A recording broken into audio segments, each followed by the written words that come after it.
आ गया बीएसएससी की बहाली आ गई। भाई साहब, बीएसएससी सचिवालय सहायक की भर्ती आ गई।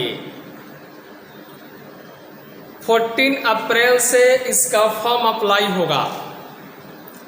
तो उठो, जागो, तब तक मत रुको, तब तक मत सुतो, तब तक मत बैठो जब तक कि बिहार एसएससी यानी कि सचिवालय सहायक में सिलेक्शन ना हो जाए। तो आखिर कौन से व्यक्ति सचिवालय सहायक की फॉर्म भर सकते हैं?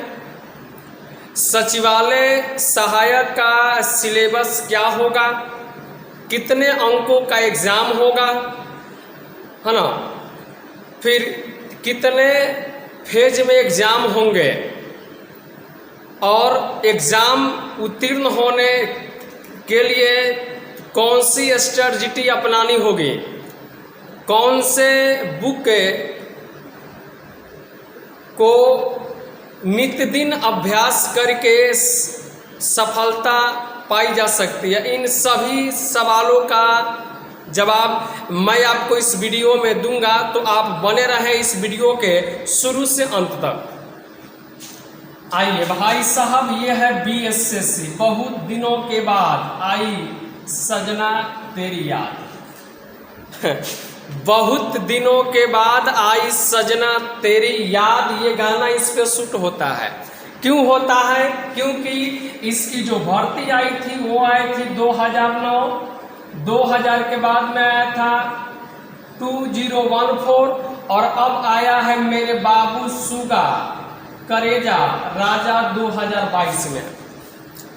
तो इसीलिए इस पे ये गाना शूट होता है कि बहुत दिनों के बाद सजना तेरी याद है आई, मिलन की रात है आई। तो अब देखिए बीएसएससी हो जाता है दूगो, बीएसएससी होता है दूगो। हम सबसे पहले इसके करेंगे ऑपरेशन, और ऑपरेशन करने के बाद में मैं आपको रिपोर्ट सौंपूंगा लास्ट में। तो बने रहिए वीडियो में शुरू से अंत तक। ये जो वीडियो है 8-10 मिनट का होगा, इससे ज़्यादा लंबा नहीं होने वाला है। ओके, तो देखिए बीएसएससी होता है दूगो, एक होता है इंटर स्तरीय और एक होता है स्नातक यानी कि ग्रेजुएशन, स्नातक स्तरीय। भाई साहब, बीएसएससी दो वेराइटी का, एगो हो गया इंटर और एगो हो गया ग्रेजुएशन। तो अगर हम आपको एक बात बताएं तो जो इंटर वाला है, जो ग्रेजुएशन वाला है, प्रक्रिया सेम है, सिलेक्शन का सिलेबस भी सेम है। बस अंतर इतना ही है कि इसमें जो है इसका पोस्ट अलग है और इसका पोस्ट अलग है, बस। बाकी इसमें कोई ज़्यादा अंतर नहीं होता है, सिलेबस सेम है। जितने अंकों का एग्जाम इसका होगा उतना ही अंकों का एग्जाम इसका भी होगा। ओके, अभी जो भर्ती आई है वो आई है स्नातक स्तरीय, यानी कि बीएसएससी स्नातक स्तरीय आई है। और उसमें जो है आपका पोस्ट है वो है सचिवालय सहायक। बन जाओ मेरे लाल मेरे बाबू सुगा सोना, सचिवालय सहायक। आखिर कैसे बन सकते हैं सचिवालय सहायक? तो मैं आपको एक बात बता दूं कि अभी जो भर्ती आया है सिर्फ आया है स्नातक स्तरीय, इंटर स्तरीय भर्ती अभी आना बाकी है। इंटर स्तरीय में जो सीट है वो बाबू, वो सीट है आपका 4200। कब आएगा ये तो मैं नहीं बता सकता, लेकिन मैं आपको इतना जरूर बताऊंगा कि ये बहुत जल्दी आएगा। इंटर स्तरीय बीएसएससी इंटर स्तरीय की जो बहाली है 4200, ये बहुत जल्दी आएगा। अभी जो आया है स्नातक स्तरीय सचिवालय का आया है। सचिवालय का जो आया है इसमें जो सीट है अप्रॉक्स 2200 है। इसमें जो सीट है सचिवालय सहायक में भाई साहब वो 2200 है। अब देखिए 2200 जो सीट है इसको फॉर्म कौन भर सकता है? तो इसका फॉर्म वो सभी लोग भर सकते हैं जिनका ग्रेजुएशन हो गया है या जिनका एग्ज़ाम हो गया है लेकिन रिजल्ट नहीं आया है। लेकिन शर्त है कि जो आपका रिजल्ट हो ना वो रिजल्ट आपका जो हो 17 मई के पहले आ जाना चाहिए, यानी कि आखिरी डेट है 17 मई, यानी कि 17 मई तक अगर आपका रिजल्ट आ जाता है तो आप इस फॉर्म को भर सकते हैं। बात को समझ रहे हैं ना? 17 मई या इससे पहले आपके ग्रेजुएशन का रिजल्ट आ जाएगा तो आप इस फॉर्म को यानी सचिवालय सहायक आप बन सकते हैं। ठीक है। अब इसमें उम्र की बात किया जाए तो मिनिमम उम्र है 21 साल, यानी कि अगर आप 21 वर्ष के हो गए हैं, शादी करने वाले उम्र के हो गए हैं, तो आप सचिवालय का फॉर्म भर सकते हैं। बात को समझ रहे हैं? सचिवालय बनने के लिए स्नातक, सचिवालय सहायक बनने के लिए योग्यता स्नातक हो और उम्र मिनिमम 21 वर्ष हो। ठीक है। अब देखिए, अब हम इसके थोड़ा सा हम जाएंगे, इसमें डेप्थ में जाएंगे। अभी जो बात हो रही है बाबू सुगा सोना, ये बात हो रही है सचिवालय सहायक की। तो मैंने आपको बताया कि सचिवालय सहायक का फॉर्म वही भरेगा जो स्नातक हो गया होगा या जिसका 17 मई से पहले रिजल्ट आ जाएगा। उसके बाद मैंने बताया कि सचिवालय जो सहायक है इसका मिनिमम उम्र है 21 साल, यानी कि अगर आप 21 वर्ष के हो गए हैं, ब्याह करने के उम्र के हो गए हैं, तो आप इस फॉर्म को भर सकते हैं। ठीक है। अगला इसका जो एग्जाम होगा वो एग्जाम होगा objective type. Okay, exam objective होगा। इसमें 2 एग्जाम होगा, एक होगा प्री और एक आप इसमें बोल सकते हैं मेंस। ठीक है। पहला एग्जाम ये होगा, अगर आपका इसमें रिजल्ट हो गया, यानी कि फर्स्ट एग्जाम आपने पास कर गया, तो सेकेंड एग्जाम जो होगा मेंस होगा, उससे पहले फिर से फॉर्म भरना होगा और फिर से फॉर्म भरने के बाद में आपका एडमिट कार्ड आएगा और फिर आप मेंस का एग्जाम देंगे।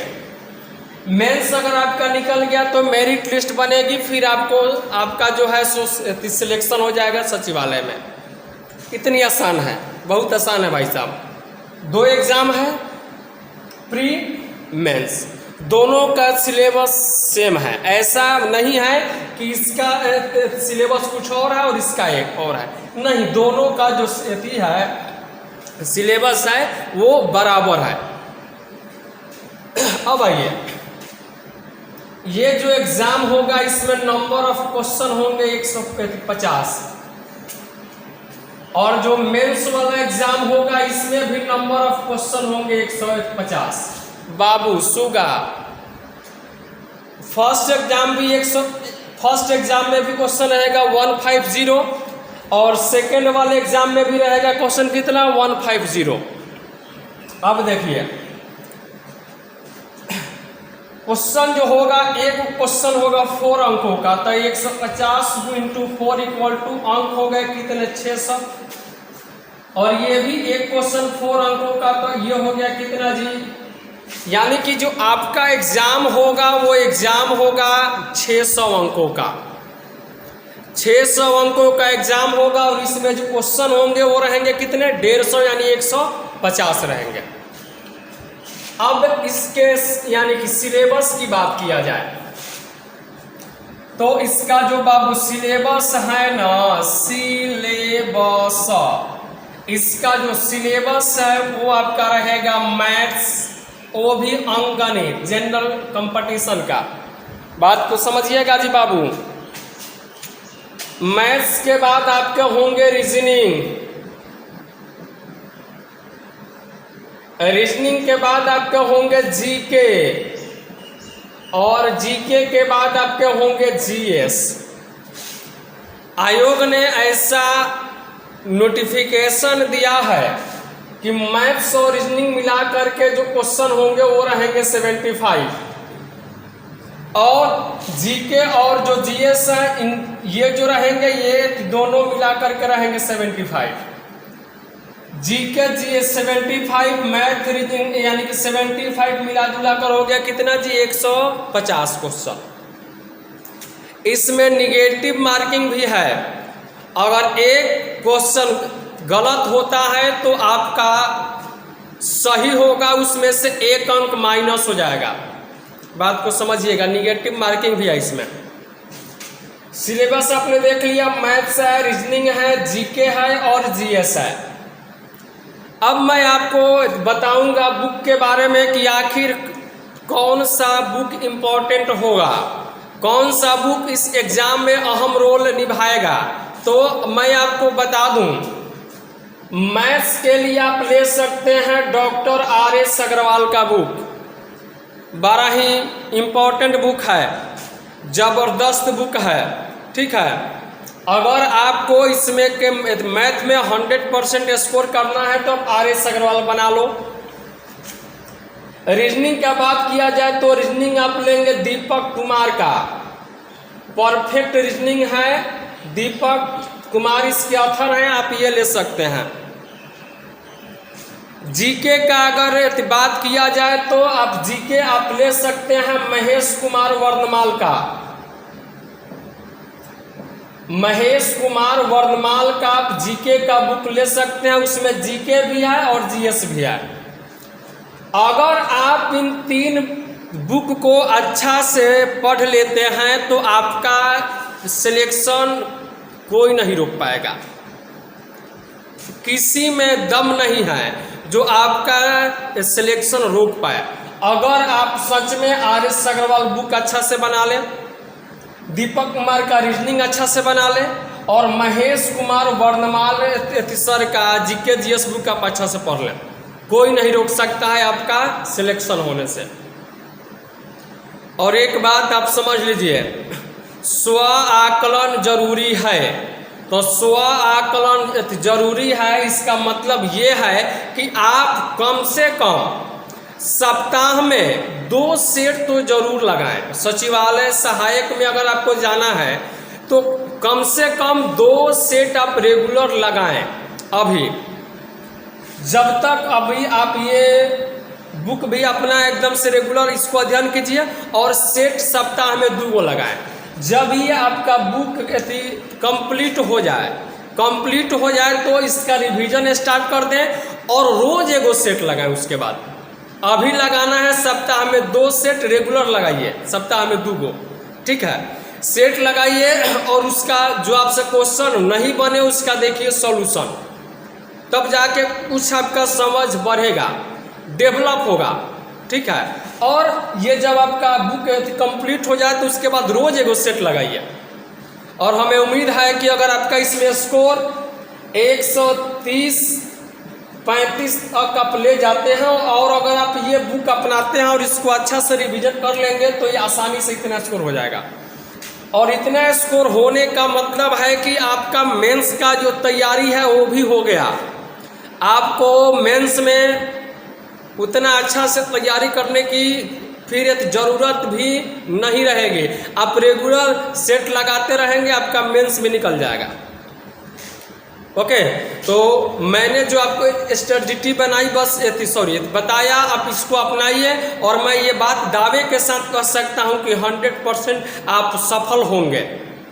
अगर आप RS अग्रवाल बुक मैथ में बनाते हैं, रीजनिंग में दीपक कुमार बनाते हैं और जीके जीएस के लिए महेश कुमार वर्णमाल सर का बुक आता है उसको आप लेते हैं, और सेट कोई भी आप ले सकते हैं मार्केट से, प्रैक्टिस सेट आप कोई भी ले सकते हैं।